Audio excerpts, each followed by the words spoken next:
Now let us study about type of friction between two surfaces in contact. We have already studied when two surfaces are in contact there will be dry friction between them, and the dry friction is because of the horizontal component of the force. Now when these two surfaces are in contact, the dry friction can be categorized into three categories. First is static friction, second is limiting friction, and third is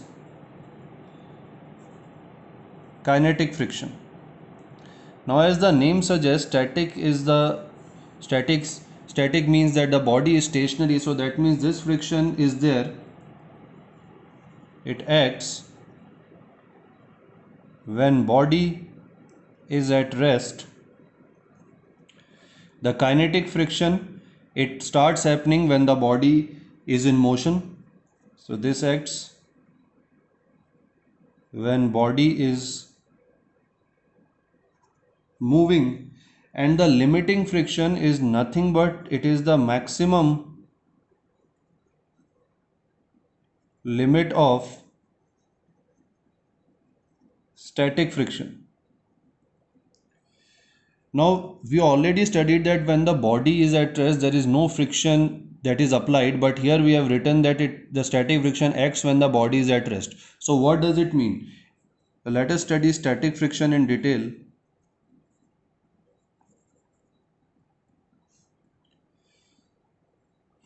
So this statement is actually not complete. In various books you might read that when the body is at rest then the friction act on the body is static friction, but actually when body is at rest there is no friction happening, there is no friction acting on the body. Then what is this static friction?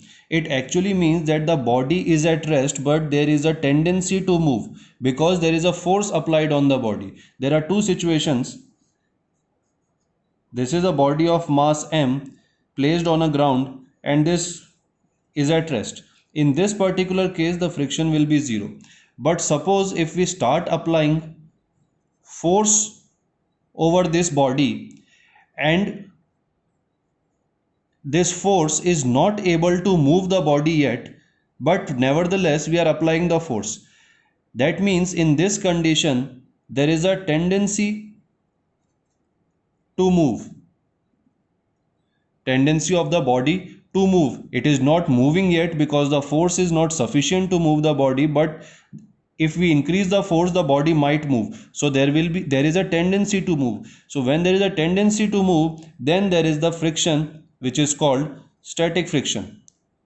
Because when we apply force, then the interlocking between the ground and body, that interlocking will offer a force in the opposite direction, and this force is the static friction force. So when we say acts, static friction acts when body is at rest, it means it acts when the body is at rest but there is a tendency to move because an external force is applied on the body.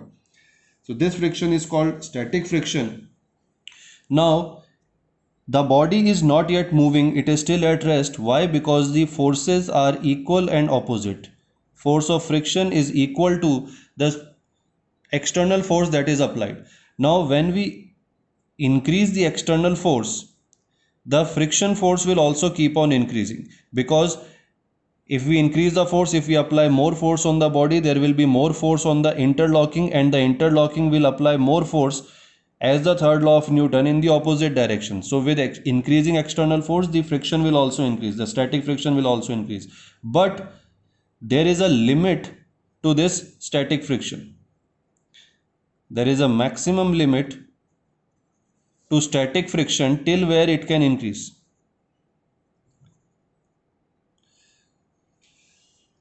So this maximum limit we can write here. This maximum limit up to which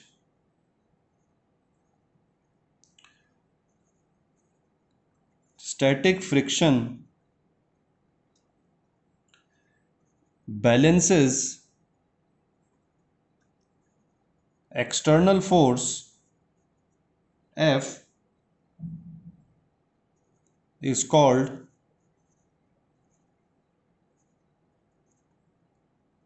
limiting friction.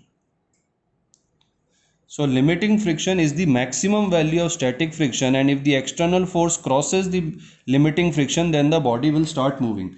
So that means if external force is greater than or equal to limiting friction, then the body